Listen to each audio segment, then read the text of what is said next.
Hey there, I'm Sabrina, and I have an unbelievable story to share with you. My husband, Austin, and I met 5 years ago during a charity event. It was love at first sight, and we soon embarked on a beautiful journey together.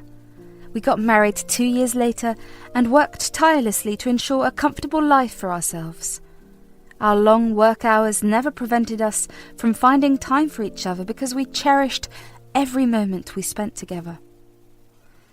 However, fate dealt me a harsh blow. One night, I came home feeling really sick. My body was weak and I couldn't think straight. At first I thought it was just a bad flu, something that would go away with some rest and medicine. But as the days passed, things got worse instead of better. Breathing became really hard, like there was something heavy on my chest. I tried my best to take deep breaths, but it felt like I was suffocating. It was so scary being all by myself at home with nobody to help me right away. I managed to call Austin, my husband, even though my hands shook. "Baby, it's me. I need you to listen, please. I don't know what's happening, but I'm really scared. I'm not feeling very well." "Darling, what's going on?" I don't know. I can't breathe. I feel so weak and so alone. "Darling, I need you to stay calm. I'm on my way, okay? Just lie down and try to take slow breaths. You're strong and I believe in you. Help is coming." I'm trying, but it's getting harder. I don't know if I can hold on much longer. Please hurry. "You're not alone. I'm doing everything I can to get there quickly. You need to stay strong for me. Take slow breaths and try to relax. Help is on its way, I promise." "Baby, I love you. Please don't let me go. I don't want to leave you." "My darling, don't talk like that. You're going to be okay. Just keep holding on. I love you too and I need you here with me. We'll get through this together, I promise. Just keep fighting." Austin didn't waste any time. He asked his friend to call for an ambulance and rush to get help. I just hoped they would arrive in time because every breath I took felt like it could be my last. It felt like time was slipping away and I didn't know what was going to happen to me. Finally, after what felt like forever, I heard banging on my door. I was so weak that I could barely move, but I knew help had come. I let myself drift into darkness, hoping that the doctors and nurses would be able to save me. It was such a scary moment, lying there, not knowing if I would survive.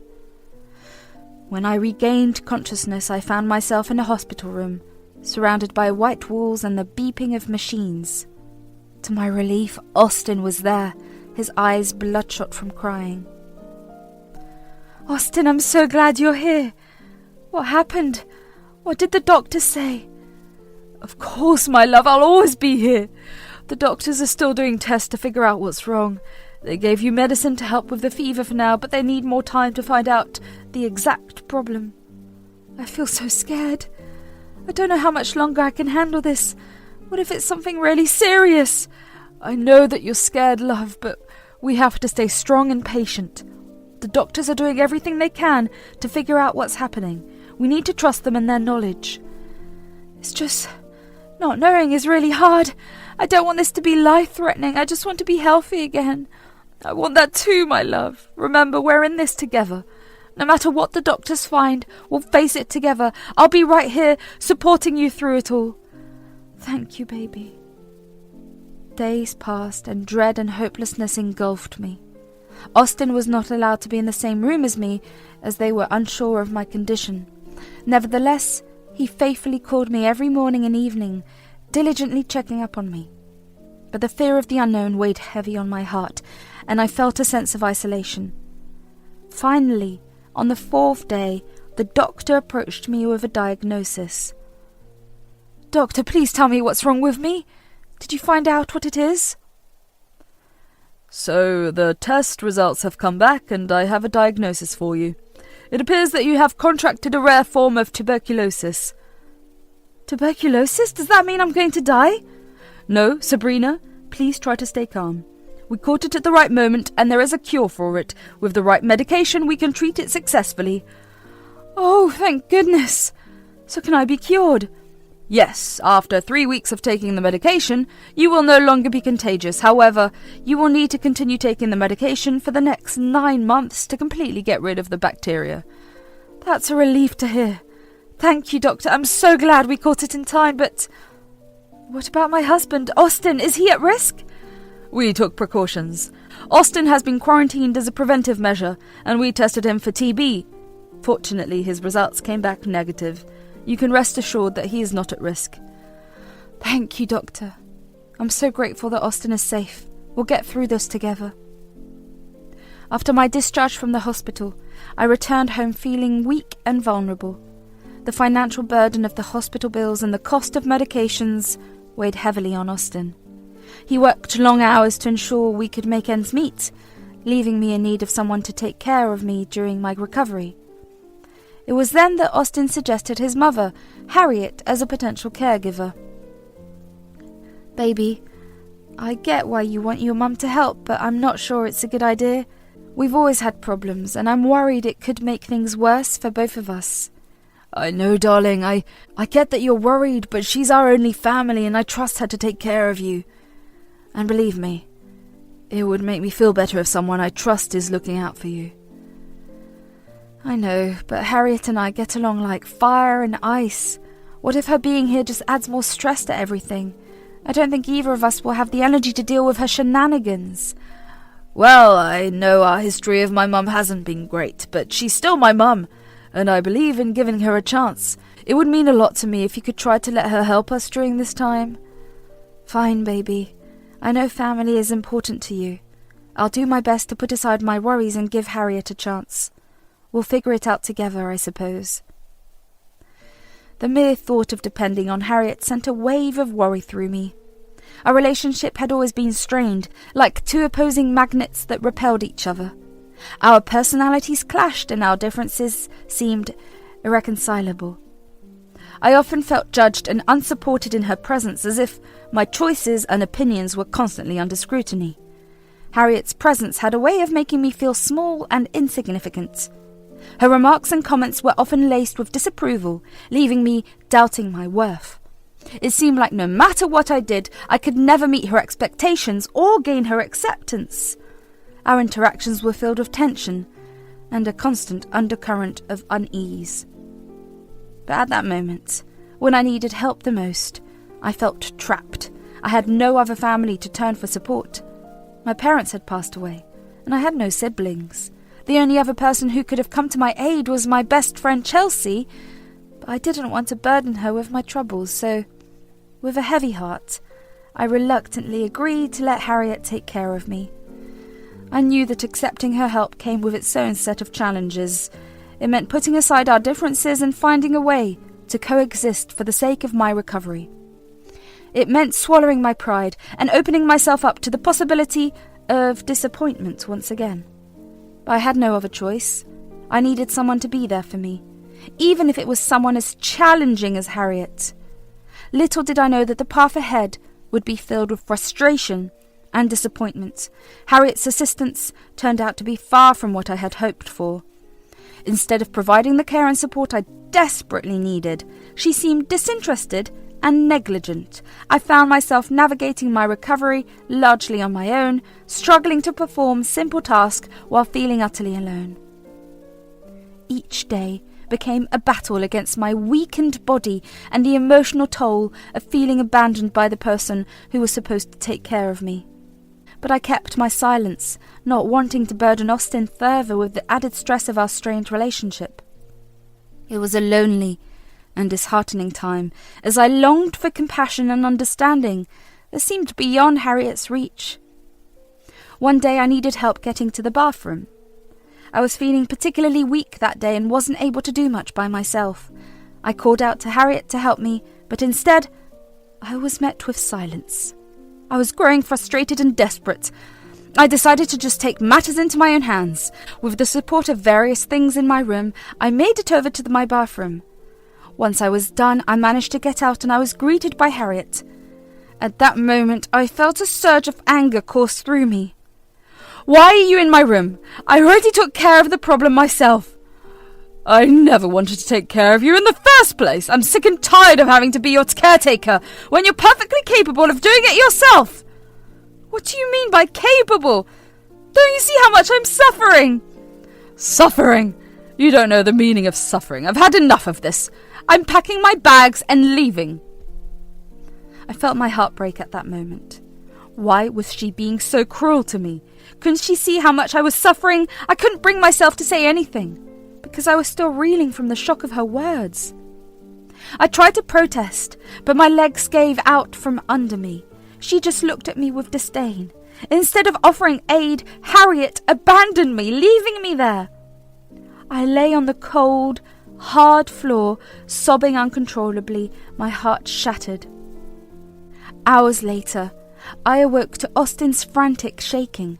My body was trembling, and my temperature soared. Austin rushed to get me back onto the bed, administering my medications with a mix of concern and anger. Where is my mother, darling? What happened? I don't know how to say this, but she left. I called to her to help me, to get to the bathroom for half an hour before I finally dealt with it myself somehow.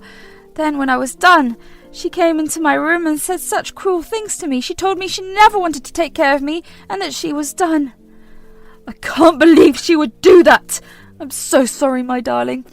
I can't believe my mother would treat you this way. It's not fair to you, especially after everything you've been through. You don't have to apologize for anything, my dear. I can't understand why she would be so cruel. I'm sorry for burdening you with this. My love, you are never a burden to me. I love you, and I hate to see you hurt. I'll talk to my mother and make sure she knows how unacceptable her behaviour was. You deserve better, and I promise to stand by you through it all. Thank you, baby. In a desperate attempt to find help, Austin called my best friend, Chelsea, and she agreed without hesitation to care for me for the next week. With Chelsea by my side, my recovery progressed smoothly. Finally, I regained my health and decided it was time to address Harriet's situation. Just as I resumed my job, Austin called me with startling news. His mother, Harriet, had been involved in a car accident, breaking both her legs and an arm. I asked Austin what we were going to do, and he admitted he didn't know. Harriet lived alone and there was no one else to care for her. At that moment, a decision crystallized in my mind. I would be the one to take care of Harriet. When I arrived at the hospital to retrieve her, she sneered at me, asking when Austin would come to look after her. I smiled serenely, explaining that I would be her caretaker since Austin was too overwhelmed with work. Harriet's shock was evident as she realized the tables had turned. As I cared for Harriet, I took it upon myself to ensure that her life was just a little more inconvenient, a gentle reminder of the pain she had inflicted upon me. These inconveniences would be a minnow, the kind that's not harmful but infuriating. For example, I know how picky Harriet was with her food, so some days I would purposely cook her food I knew she hated, or I would oversalt her food a little. Whenever she would settle down to watch her favourite TV show, I would misplace the remote, causing her to call me to help her search for it, but I would very conveniently be busy doing a chore at that moment. Sometimes I would adjust the volume just slightly, forcing her to strain her ears or reach for the remote she had finally found. It was a small act, but it spoke volumes about the power of inconvenience. In the mornings, when she craved a steaming cup of coffee, I would accidentally use her favourite mug and leave it unwashed. She would have to settle for a different cup or spend time cleaning her treasured mug. These small disruptions might seem trivial, but they served as a reminder that actions have consequences and thoughtlessness can lead to inconvenience. I also made sure that the items she needed were just slightly out of reach. If she desired a book from the shelf, I would place it a little higher, prompting her to stretch or ask for assistance. It was a subtle way of reminding her that dependence on others requires humility and gratitude. While these actions may have seemed petty, they were a means for me to regain a sense of power and control. It allowed me to assert myself and assert the importance of compassion and understanding in our interactions. Harriet began to experience firsthand the frustrations she had subjected me to during my illness, and perhaps she started to understand the consequences of her behaviour. Through these subtle inconveniences, I hoped to create an environment where Harriet could reflect on her actions and recognise the value of empathy. I wanted her to realise that it is our responsibility to treat others with kindness, especially when they are vulnerable or in need. As the weeks turned into months, Harriet's physical injuries began to heal. But something unexpected happened. Instead of showing any growth or empathy, she began to display entitlement and dissatisfaction with the care I provided. She called Austin, complaining that I wasn't taking good care of her. Concerned by his mother's complaints, Austin came over that night and asked her what was going on. Mum, I heard you've been complaining about Sabrina not taking good care of you. What's going on? Austin, let me tell you. She's been doing a terrible job. I can't believe I have to rely on her. She's been neglecting me and not giving me proper care. Well, I understand you're frustrated, but let's not forget how you treated Sabrina when she needed you. She stepped up to care for you despite our differences. She showed compassion and support even though it wasn't easy for her. Well, she should have done better. I don't see why I have to be grateful for her help. Well, you should have done better for her too. You know, with the way you treated her. I'm surprised she didn't cause you any harm. A little neglect from her is better than her abandoning you, isn't it? I didn't realise. It's time to acknowledge Sabrina's efforts and be grateful for what she did for you. If you're going to be disrespectful and unappreciative, then maybe you should find help on your own, just like you made us do for Sabrina. With that, Harriet scoffed at them and turned her head away. She was throwing a tantrum like a child. While Austin may have entertained it earlier, he got sick of always playing onto his mother's demands. So he grabbed my hand and walked out of the door and drove us back home. While I didn't expect Austin to stand up for me, I was beyond grateful that he did. It felt good to have the man I love reciprocate his love for me in such an obvious manner. In the days that followed, Harriet's absence became palpable. She didn't reach out to us, and we didn't make any attempts to contact her either. We wanted to give her space to reflect on her actions and to determine if she was truly ready to change. Through a chance encounter with one of Harriet's neighbours, Austin learnt that she had hired someone to assist her. However, it became apparent that the hired help was treating her in the same dismissive and neglectful manner that Harriet had treated me. Austin and I learnt of this with a mix of disappointment and understanding. We had hoped that our experiences would have opened Harriet's eyes to the importance of compassion and empathy, but it became evident that true transformation is a personal journey that cannot be forced upon someone. In the end, we made the conscious decision not to intervene. Our focus shifted toward nurturing our relationship and building a life filled with love, understanding and support. We chose to create a space where forgiveness and growth could thrive, rather than dwell on the past or engage in further confrontations. As the days turned into months, Harriet became a distant memory. The wounds she had inflicted upon us slowly faded, replaced by the joy and fulfillment we found in our renewed bond. Life presented us with new opportunities, and we embraced them wholeheartedly.